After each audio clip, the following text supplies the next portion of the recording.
Transforming every calorie stored in his body into overwhelming power, this man managed to become a true icon in the world of boxing. While taking the cruelest hits from other fighters of the Golden Era as if he were destined for it, he proved that his body is a unique fortress that no one else will ever match. Eric Esch, or as you may have ButterBean, is an incredible phenomenon of the noble art of fists, adored by millions of fans. In this video, we'll take a look at the best fights of the heaviest among the heavyweights. Viewer discretion is advised. What you're about to see is not for the faint of heart. Pratis Cis, Done Content, Eric ButterBean, Esch vs. Beard. At the dawn of the 21st century, Esch came face to face with a daunting challenge, better known as Jackie Beard.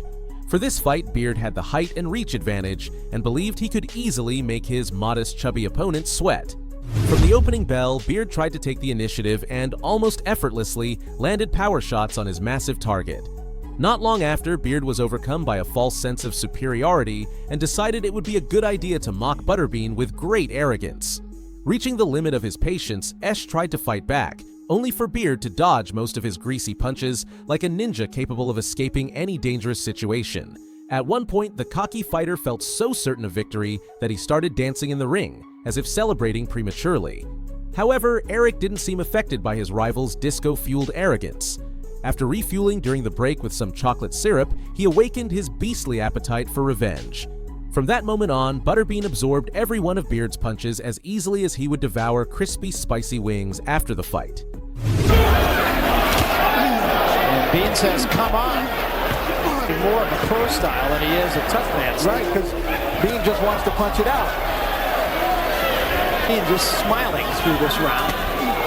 Looking to load up that time. Beard says, Suddenly, with a crushingly precise right hand, he sent Beard dancing straight into the stratosphere. It seems to be a move Esch has perfected. After all, nothing motivates him more than sugar and calories. If you get nailed with a 16, you can get up. ButterBean. Oh, the big right hand. And that dropped him. And I mean, he's still out. Eric ButterBean Esch vs. Doug Norris. In 1995, ButterBean was riding an impressive winning streak, racking up 9 victories with almost no effort, as if collecting the bodies of his opponents like they were Digimons. But destroying one challenge only creates a greater one, and soon a worthy opponent emerged from the shadows, one capable of spreading fear with his incredibly athletic physique, Doug Norris. The nickname Dangerous was a clear warning to the chubby fighter that this wouldn't be just another easy win. The fight began, and Norris, who quickly noticed the short reach of his opponent, decided to keep Eric at bay. Even so, in his desperate attempts to land a hit, Esch managed to deliver a couple of punches to Dangerous before reaching his berserker state. Hours could be limitless here. He was a scary sight. Yes. Meanwhile, should have fight TKO in the 4th round. I'm really not. Right hand gets to the head of Doug Norris. Norris landing. ButterBean, the nickname, and going all over to prove those people wrong.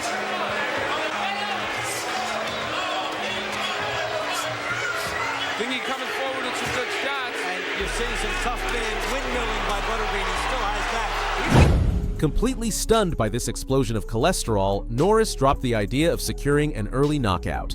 Apparently, ButterBean had a third dinner planned, because in the second round, the tables turned, and his opponent's body ended up sending signals to the brain to reconfigure the setting from dangerous to harmless. In doing so, he once again proved that muscles alone don't win fights. Losing to him a 4th round TKO. And you see a reason why. Norris, I was joking, but that was the problem. He'll outbox him, but then he'll get popped. They clashed heads, and that's what hurt. Doug. Well, it's wild now, folks, and there goes Doug Norris. ButterBean's professional opponents, and if he's been able to. Eric ButterBean Esch vs. James Thompson. ButterBean was never willing to limit his enormous potential. That's why he ventured into MMA when boxing no longer satisfied his hunger for victory. With 7 wins under his belt, promoters introduced Eric as a serious contender against James Thompson, who had already demolished fighters with legendary-level skills. Before the fight, a confident Thompson promised to eliminate every cubic inch of fat in ButterBean's body at high speed. When fight night arrived, the two fighters clashed in the center of the cage. That night, Thompson did keep his promise to end the fight quickly. Though, ironically, he was the one who ended up the victim once Eric decided to give him a little taste of what he knew best: devastation. And I think that There it is. There you go. There it is. Oh, that's about it. ButterBean has done it. Thompson still looking for the takedown. I don't think over. Grant Waterman stepped in. Thompson shaking his head, Steve, going, you've got... Eric ButterBean, Esch versus Jonathan Whitfield. The next stop in this colossal and greasy adventure is ButterBean's bout against Jonathan Whitfield, better known as the Bull. During the introductions, Whitfield thought it'd be a good idea to try and intimidate our hero by showing off some of the physical power that had helped him dominate multiple opponents before. What Jonathan didn't know is that ButterBean's only real fear was coming home to find an empty fridge, and only chia seeds and steamed chicken for dinner. As soon as the fight began, Eric didn't hold back in showing Whitfield what truly terrifying meant. There's that wild swing, ButterBean. Ed, you were talking about ButterBean trying to get that jab out. Right now, not sure. But you're starting to see now a little more of the patience by ButterBean. Now he rushes in. He sees an opportunity. To Al, in the hotel last night, kids were coming up rubbing his head. And who knows now, maybe those last few fights starts developing more, face some better competition. Yeah, he says his technique has been to wear people. Second and stalking him is ButterBean now. ButterBean knows he's closing in. But ButterBean has just walked right through those punches of Whitfield. For this one, now that he's we're coming down to the conclusion of third, good punch. After sending Whitfield crashing to the canvas, ButterBean once again proved that carrying a few extra pounds isn't really a problem in boxing. In fact, with the right skills, it might just be your greatest strength. Hey, they've asked me that several times, and I said, for a regular fight, Joel Scott, rising young heavyweight. Eric ButterBean Esch versus Pat Jackson. Pat Jackson is another mountain of muscle who failed to uphold the values of a true gentleman of the sport and decided to mock Eric, claiming he wasn't a real fighter. That left ButterBean with no choice but to teach him a lesson. At the time, our regular McDonald's customer had 13 wins on his professional record, still undefeated. Jackson, determined to prove the results of his gym rat lifestyle, insisted he had the strength to erase the sacred 0 in ButterBean's loss column. When the fight began, Esch lunged at his opponent like a furious predator. He tried to punch using a pendulum motion, but due to his size, it transformed into a devastating wrecking ball. More instinctively, if he tries to get too fundamentally oriented, which over the long haul he needs, it might hurt. Wanted Pat Jackson to stand in front of him, but guess what? He utilizes every inch of the ring, and he wishes. Jackson tried to keep the greasy fury at bay with his jab, almost managing to dislodge the beer tank that kept ButterBean running. Saying he has his hands full is the understatement of the decade. And there is a little blood trickling also. We're in round 2, and they told ButterBean, and that's what he's doing.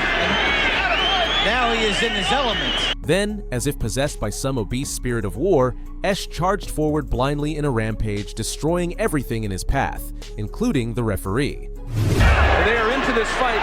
Good right by ButterBean. He may have hurt Jackson. His jab's not much. Bean comes in with the overhand right. He's not punching off it, and he's moving straight back too much. And ButterBean's still having a hard time hitting survival mode. He's not punching much. I don't think he has much on the punch. He's so tired. We'll be back for round 3. Down. Well, exactly. He is a candidate, and if you ever wanted to define the body, then go upstairs. Now he's uppercutting. The interesting thing, Dave, is he hasn't really... Should have been scheduled for 3. Yeah, thank you. That might be one of the most dramatic shots he walked into. Boy, that's combat, Dave. Apparently, after witnessing ButterBean's knockout power up close, Jackson got scared enough to refuse to keep fighting. That night, Eric secured a double victory and, of course, rewarded himself with 2 double Big Macs when he got home. Eric ButterBean Esch versus Ed White. In 2006, ButterBean decided to test his strength against a true steroid-powered machine, Ed White, in a fight for the International Boxing Association Championship. From the opening... Eric ButterBean Esch versus Kevin Talon. By 1999, ButterBean had already reached the milestone of 42 professional wins, but this meat lover wasn't ready to be satisfied just yet. His next goal was to claim the title of Most Hated Man in the Ring, and standing in his way was none other than Kevin Talon. Even before the fight began, ButterBean had already added his next victim to the menu. And as soon as the bell rang, he charged in like a hunter about to feast on his prey. After folding Talon's legs and declaring himself the king of 4-rounders, Eric looked fully determined to end the bout. After having turned pro in 85. ButterBean, a little head movement, getting Talon with some counterpunching of his own. ButterBean missing with the right hand, scoring with a left and a right as Talon comes in. How many fights does he have? Well, Talon just got knocked and ButterBean knockout. And he sends Talon, showing great resilience, kept getting up, making the audience wonder if ButterBean would actually get the win he so badly wanted. ButterBean.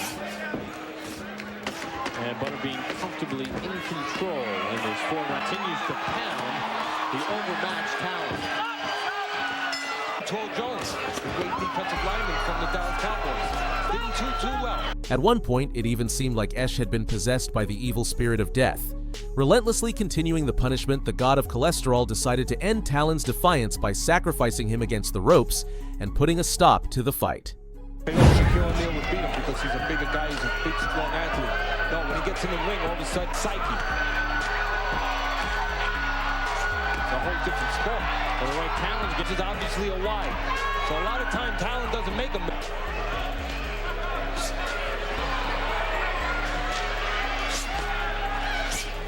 He's got a guy in front of him who's covering up, so he brings the uppercut up. Try to straighten him up. Opponent in front of him can nail him a little bit, like Funmaker, but Talon just can't. If you've made it this far, thank you. I really appreciate it. Remember, the best way to support my content is by leaving a like on the video. Which of these matches was your favorite, and why? What other ButterBean fight would you like to see in a part 2 of this video? I'll be reading your comments.